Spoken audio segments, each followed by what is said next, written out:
Hi everyone, my name is Katie, and this is my final exam in my e-portfolio for Education 325. My goal for you guys while viewing this e-portfolio is just to see how much enjoyment I had during this class. I never realized how important children's literature was until I took this class, so I hope you guys see how much enjoyment I had and just realize how much we need to emphasize children's literature once we are teaching.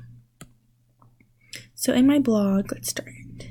The most challenging project we had I would say is the reader response blog, just because we had to read 8 books and then just kind of critique everything. I mean, I had fun, but it was very challenging. We had to create our own lesson kind of sketch out of it, so here's a link to it down below. But I do think this is something that teachers should do, just to encourage peer work and participation, to kind of work back and forth and possibly even create groups out of it. Something I did enjoy and probably am most proud of is my book trailer. This was very hard but very rewarding. It was kind of fun but very challenging, just because you have to create something suspenseful. This is one of my favorite books, The Berenstain Bears, so I had to create a little trailer to make the children love it as much as I love it. So I think this is something that kids should do. I mean, it's challenging with technology and something that the teacher will have to help with very often, but once the children are done, I think they will thoroughly enjoy it.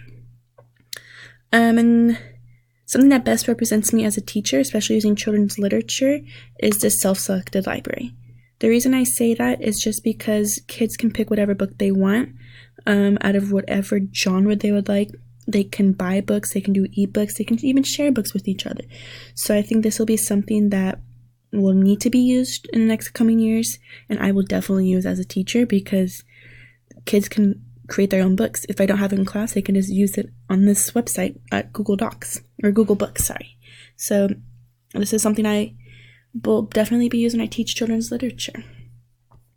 For my resources, I think I chose 4 websites.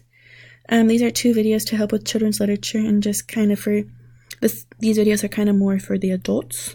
These websites are also more for adults, but for fun ways to have children read. And just this bottom one is crafts to match the books, which I think is the best thing to do. So there is my e-portfolio. I hope you guys enjoyed it. Bye.